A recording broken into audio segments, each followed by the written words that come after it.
ఒక వార్త చక్కర్లు కొడుతుంది. ఎందుకంటే కాంగ్రెస్ పార్టీ ప్రభుత్వంలో ఉన్న మంత్రుల గురించి ఎవరో చెప్పుకోవాల్సిన అవసరం ఉండదు. బయట బాగా ఏదో కూపీలాగి ఇన్వెస్టిగేట్ చేసి వార్తలు రాయాల్సిన అవసరం లేదు, చెప్పాల్సిన అవసరం లేదేమనిపిస్తుంది. వాళ్ళకు వాళ్ళే బయట పెట్టుకుంటారు వీళ్ళు. ఎందుకంటే మీరు ఈ వార్త చెయ్యండి అనేసి అంటే వాళ్ళకు వాళ్ళే ఓపెన్గా బయట పెట్టుకుంటారు. గతంలో చూసిన అన్ని మనం సందర్భాల్లో చూసినాం కదా.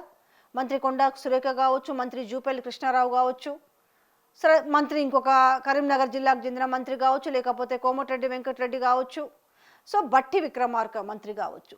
సో ఇవన్నీ కూడా ఓపెన్గా వాళ్ళు బయట పెట్టుకున్నాయి. సో ఇప్పటి కూడా ఈ వార్త కూడా బయట పెట్టుకుర్రా, బయటకు వచ్చిందా అనే విషయాన్ని పక్కన పెడితే, సరే మీరు ఈ వార్త అంతా చూసిన తర్వాత ఆ మంత్రి పేరు ఎందుకు చెప్పట్లేదు అనేసి అనొచ్చు.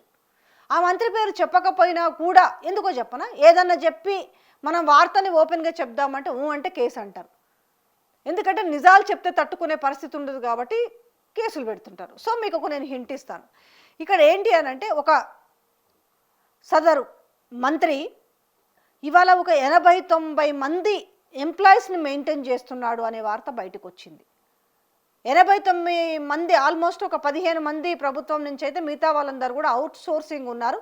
అంతమంది ఎందుకు అనేది ఒక హాట్ టాపిక్. అయితే ఇక్కడ ఏమంటారనంటే, గతంలో అక్కడ ఆ పరిస్థితులలో గతంలో కంటిన్యూ అయిన గతంలో ఉన్న వాళ్ళే మేము కంటిన్యూ చేసుకున్నాం అనేది మేబీ వాళ్ళలో ఉన్న ఒక వర్షన్ కావచ్చు.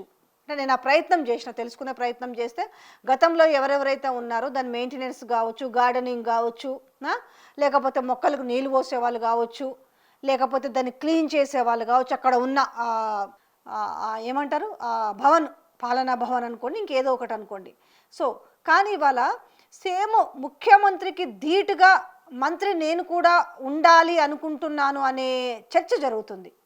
నిజమేనా? అయితే అంటే ఇక్కడ ముఖ్యమంత్రికి దాని తర్వాత ఉన్న క్యాబినెట్కి సేమ్ ఈక్వల్ ఫెసిలిటీసే ఉంటాయా అంటే, అది సెక్రటరియట్లో కావచ్చు, లేకపోతే వాళ్ళు ఉంటున్న భవనాల్లో కావచ్చు, అన్నీ సేమే ఉంటాయా?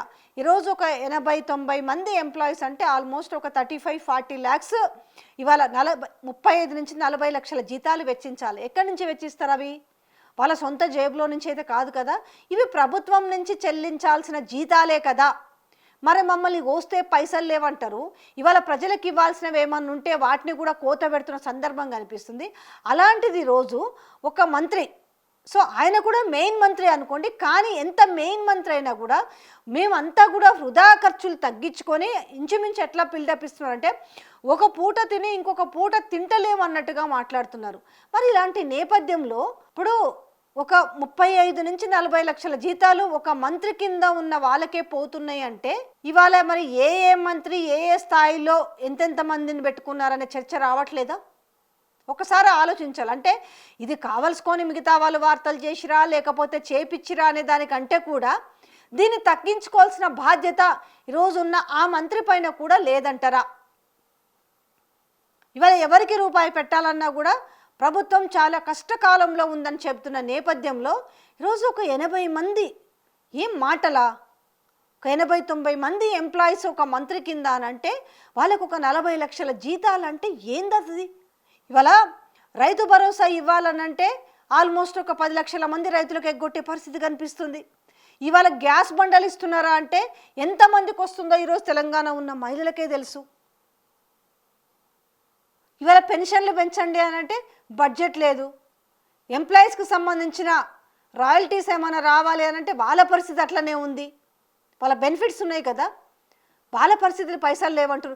ఏ మాటన్నా కూడా మమ్మల్ని కోసిన చాలా ఆర్థిక ఇబ్బందుల్లో ఉన్నామని చెప్పుకుంటూ ఇవాళ తెలంగాణ క్యాబినెట్లో ఒక మంత్రి కింద ఇంతమంది ఎంప్లాయీలు ఏందనే చర్చ జరుగుతుంది. నిజంగానే ఈ విషయము సదరు ఈరోజు ఆ మంత్రికి తెలియకుండా ఉండదనుకుంటాను. అంటే ఇప్పుడు ఫ్లేరప్ ఏం జరుగుతుందంటే వార్తల్లో, ఆయన నాకేం తక్కువ, నేను కూడా ఈక్వల్ టు, నేను కూడా ముఖ్యమంత్రి హోదానే నాది కూడా, సేమ్ టు సేమ్, నేను ఎందుకు అలానే ఉండకూడదు, అందుకనే ఈక్వల్గా మెయింటైన్ చేస్తూ ఈక్వల్గా ఖర్చులు పెడుతున్నారు అనే చర్చ జరుగుతుంది. సో దానికి సంబంధించి వాళ్ళకు సమాధానం చెప్పాల్సిన అవసరం కూడా ఉందేమో. ఎందుకంటే ఈ చర్చ జరుగుతుంది ఆల్రెడీ. ఈ వార్తలు బయటకు వచ్చిన నేపథ్యంలో ఏ పరిస్థితుల్లో ఈరోజు ఈ 80-90 మంది ఎంప్లాయీస్ అక్కడ ఉన్నారు.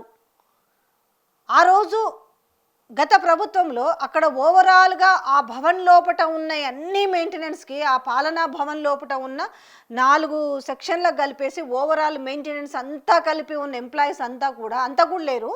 అలాంటిది ఈరోజు ఒక్క మంత్రి దగ్గరే అంతమంది ఎంప్లాయీస్ ఎందుకున్నారు అనేది ఒక క్వశ్చన్. మరి దీనికి సమాధానం ఈ పాటికి మీకు ఆ మంత్రి ఎవరో అర్థమై ఉంటుంది. ఎందుకంటే నేను నేరుగా చెప్పాల్సిన అవసరం అయితే లేదనుకుంటా. దీనికి సంబంధించిన మ్యాటర్ ఏ మంత్రి దగ్గర ఈరోజు 80 మంది ఉన్నారు. ఈరోజు ఒకవేళ ముఖ్యమంత్రిని తప్పిస్తే ఆ మంత్రి అవుతారన్న చర్చ జరుగుతున్న నేపథ్యంలో సో దానికి ఎలాగైనా నేనే ముఖ్యమంత్రి అవుతాను అని చెప్పేసి దీన్ని ఇలాగనే కంటిన్యూ చేస్తున్నారా? కానీ ఏది కంటిన్యూ చేసినా కూడా ఈరోజు అంత బడ్జెట్ అంటే నెలకు ఒక 40 అంటే కేవలం వీళ్ళ మెయింటెనెన్స్ లోపటున్న మెయింటెనెన్స్ కాకుండానే కేవలం ఆ కింద ఉన్న ఎంప్లాయీస్కే ఒక 35-40 లక్షల జీతం వెళ్తుంది అని అంటే మరి ఆలోచించుకోవాల్సిన అవసరమే. ఇంత ఆర్థిక అంటే సంక్షోభంలో ఉన్న మరి వాళ్ళు చెప్తున్న మాటే కదా ప్రభుత్వం చాలా కట్టుమిట్టాడు, మేము ప్రతిదీ కూడా ఖర్చులు తగ్గించుకొని పనిచేస్తున్నాం అంటారు కదా. మరి ఖర్చులు తగ్గించుకొని పనిచేస్తున్నారా లేకపోతే మరి ఇక్కడ విలాసవంతం అనేది నేను ప్రజలకే వదిలేస్తున్నా.